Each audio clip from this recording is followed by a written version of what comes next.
Hey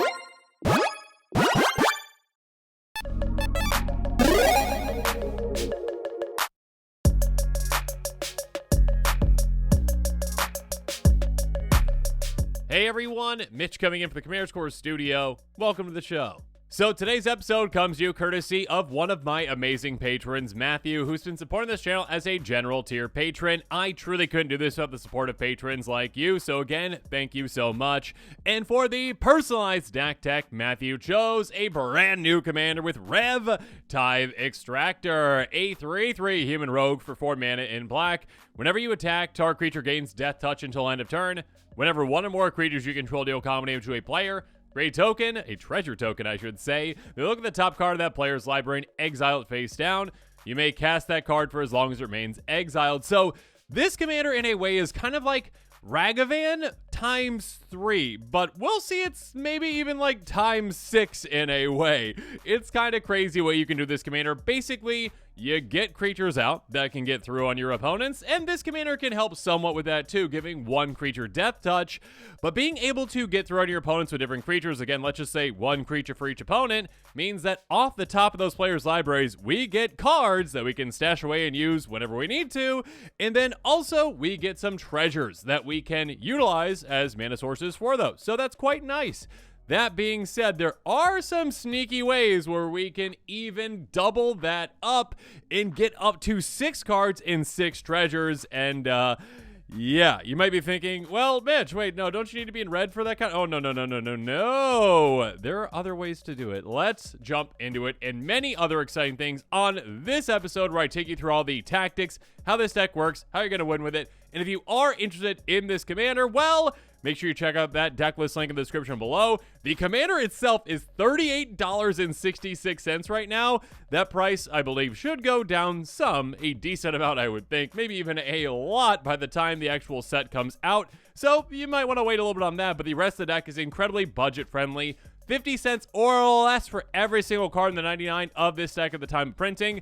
That leaves the total price of the deck at $50.67. And again, that means like the 99 is just like $12 now. Keep in mind that doesn't include basic lands, but you might already have those or shipping.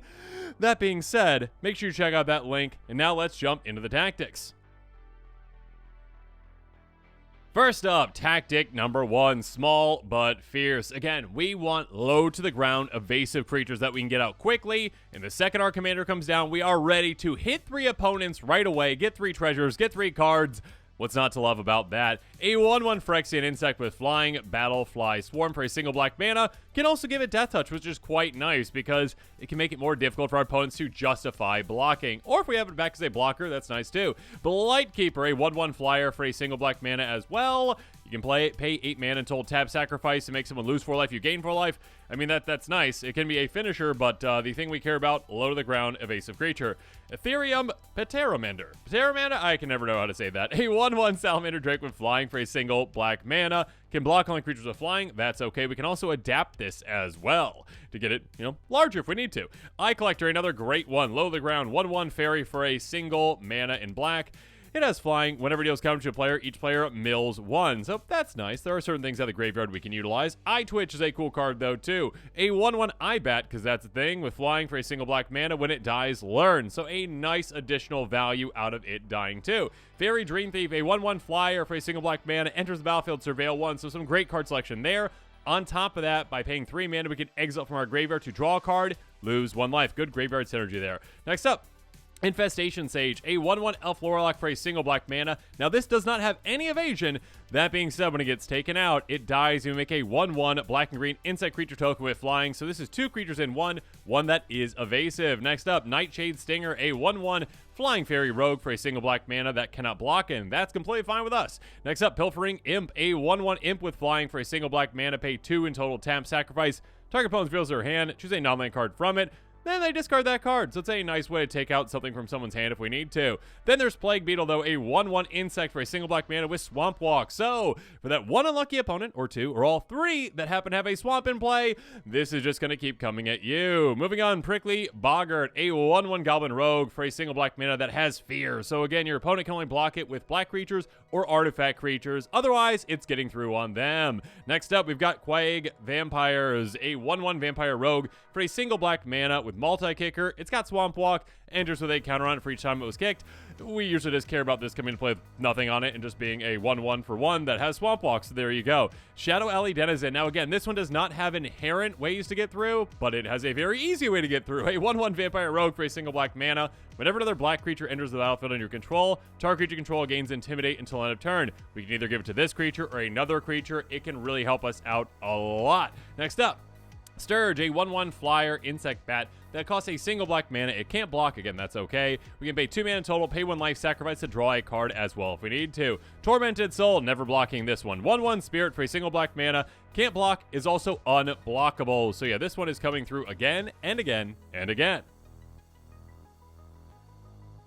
But now let's go to tactic number 2, Shadow Play, because Shadow is a very old mechanic that, or should I say keyword, that really doesn't see ever to be reprinted on new cards. But, I mean, okay, Dothy Voidwalker, sure. But other than that, not really. A 1/1 Shadow minion for 2 mana in black, Dothy Cutthroat. It's got Shadow, which means that it can only block or be blocked by creatures with Shadow.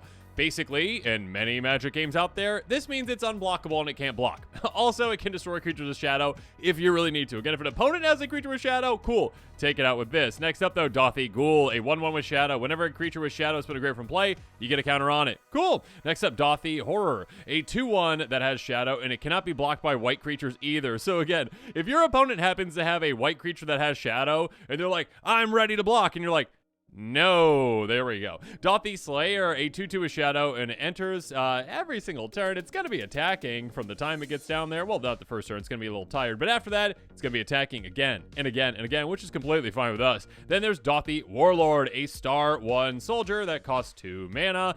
Shadow has power equal to the number of creatures with Shadow in play. So at the very least, that's 1, but it could be up to 5 if we have all of our Shadow creatures in play. If your opponents have Shadow creatures, it's even bigger than that too. Next up, tactic number 3, double it up. Now, this is where we talk about the trick in this deck, where we get extra value that our opponents might not know that we can get. First Strike. First Strike is huge for this. A 2/2 Human Knight with First Strike, Black Knight for 2 mana and black, protects from white. Let's talk about why a card like this can be huge in this deck. Number 1, if you're playing against an opponent that has white creatures in play and they can't block this, it's going to be getting through. Even if they can block it, if you're attacking with this again, your commander can say, you get Death Touch. Good luck to an opponent being like, yeah, I want to block this and lose 2 creatures essentially. I have to block with 3 creatures to actually try to take this out, because again, First Strike and Death Touch are amazing. That being said, when this gets through on an opponent, here is what is happening again. Our commander states, and I will actually read the card right now just to make sure I'm saying this exactly correctly so that you know that I am not messing up on that. Here we go. Whenever 1 or more creatures you control deal combat damage to a player. Here's the thing again, you might think, okay, if I send 2 creatures at each opponent, I'm still only getting 1 trigger for each one, or each opponent, I should say. And that is true, unless you are hitting at different times. Hence, First Strike, or sure, yes, Double Strike, but First Strike is what we are focusing on with this deck, because we're not really in red and we don't have access to a lot of Double Strike things. That being said, again, when you have 2 creatures hit an opponent, here's what's happening. If one has First Strike and one does not, the First Strike one hits first. You get that trigger from your commander. Your commander says, you hit. Cool. Treasure, top of the library. Then the next bout of damage happens. The non-First Strike damage happens. The other creature hits as well. So it's hitting that same opponent, but these are 2 separate times that they are hitting. And because of that, you're getting an extra treasure, getting an extra card at the top. Meaning, if you send 6 creatures out there to attack, and let's say they all can get through on your opponents, again, 2 for each opponent, and 1 First Striker at each opponent, that is 6 cards you can get off the top libraries in total, and 6 treasures. So you might think you're limited to 3. You're not that limited. Go get all that value. First Strike's amazing with this commander. Blade Opinion's a card that can help us out as well.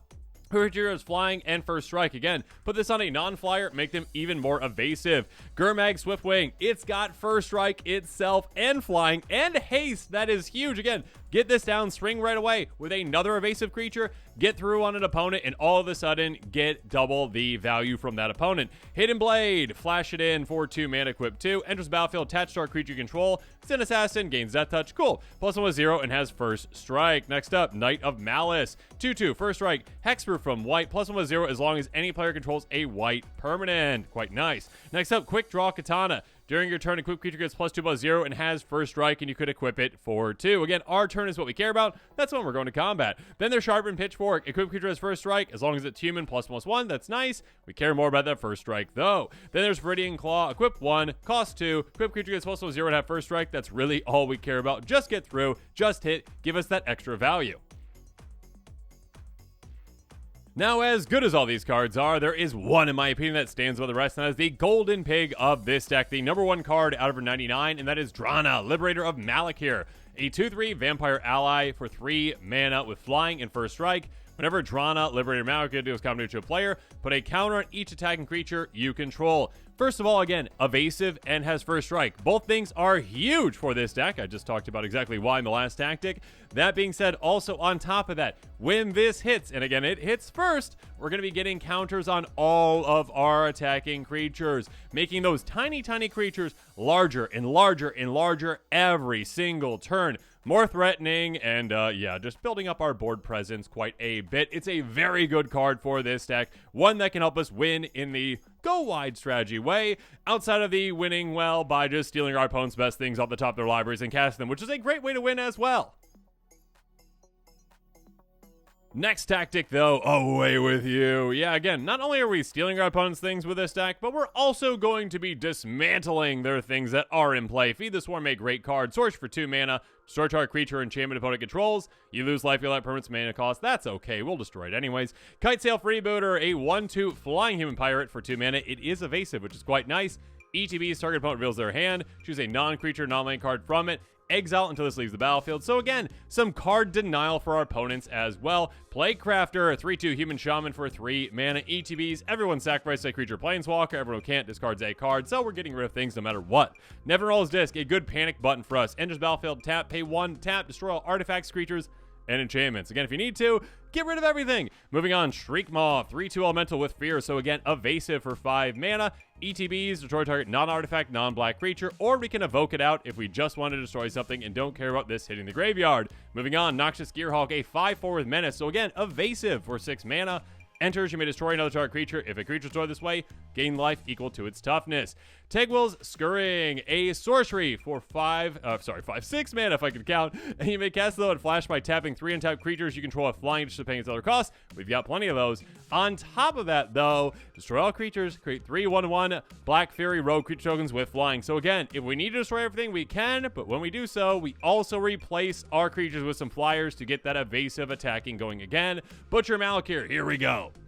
5/4 Vampire Warrior flying for 7 mana. Whenever another creature you control dies, each opponent sacrifices a creature. Again, we've got a bunch of low to the ground creatures.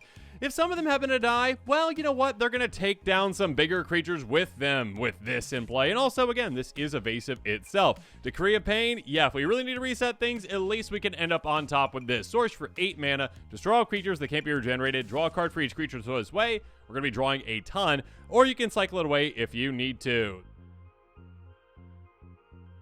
Moving on to the next tactic, though, I can dig it. Chronomancer, a 1/1 Necron Wizard with flying for 2 mana. So again, low to the ground, evasive, pay 1 tap, sacrifice an artifact, draw a card. We can also unearth this out of the graveyard if we need it. Mask of Memory, a great artifact for us and equipment. Whenever equipped creature deals combination of player, you may draw 2. If you do, discard 1. Again, we've got a ton of evasive low to the ground creatures. Get a lot of value out of this.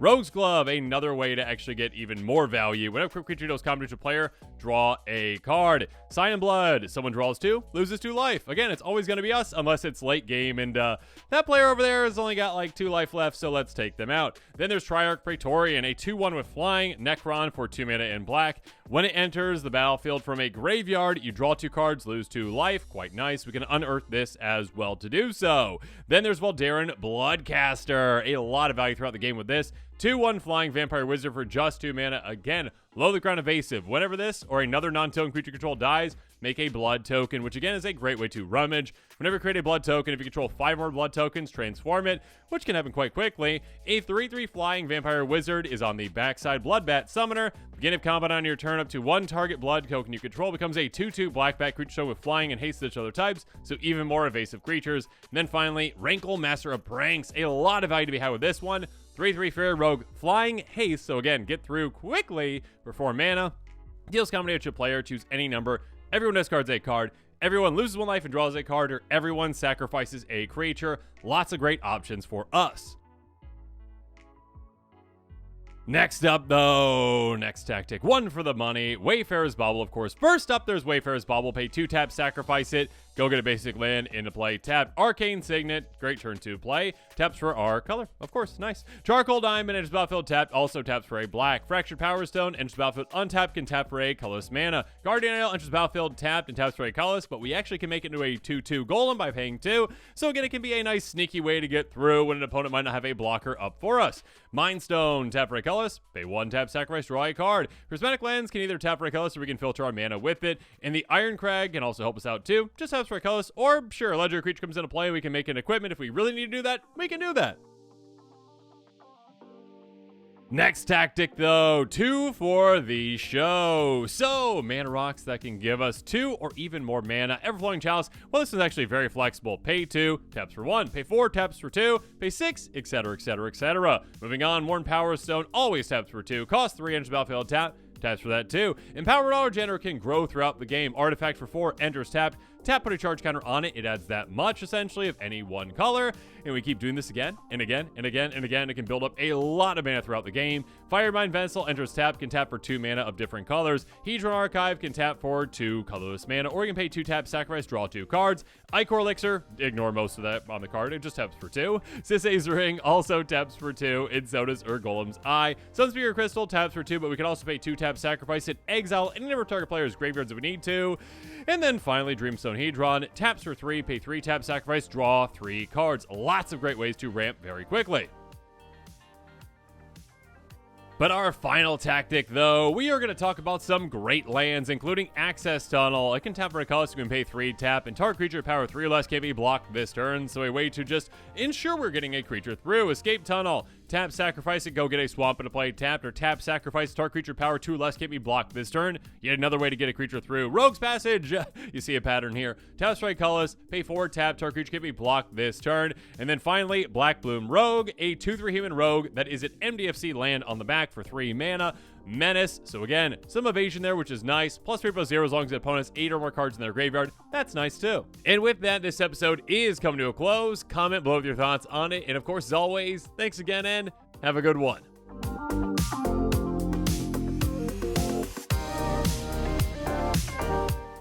This show and episodes like this one are possible thanks to viewers like you. If you're looking for an easy way to help support this show, make sure that you like, share, and subscribe. Also, hit that bell notification icon so you don't miss any new episodes. You can also go check out our playmats and other merchandise at thecommandersquarters.com. We also have a ton of brand new t-shirt designs in stock, so make sure you check out those as well. Another easy way to support this show is with our TCG Player affiliate links. So whether you're buying a deck or individual cards, you can use this general link right here or one in the description. And the final way that you can support this show is by supporting us directly by becoming a patron. There are many benefits to being a patron, and I truly couldn't do this without all of their support.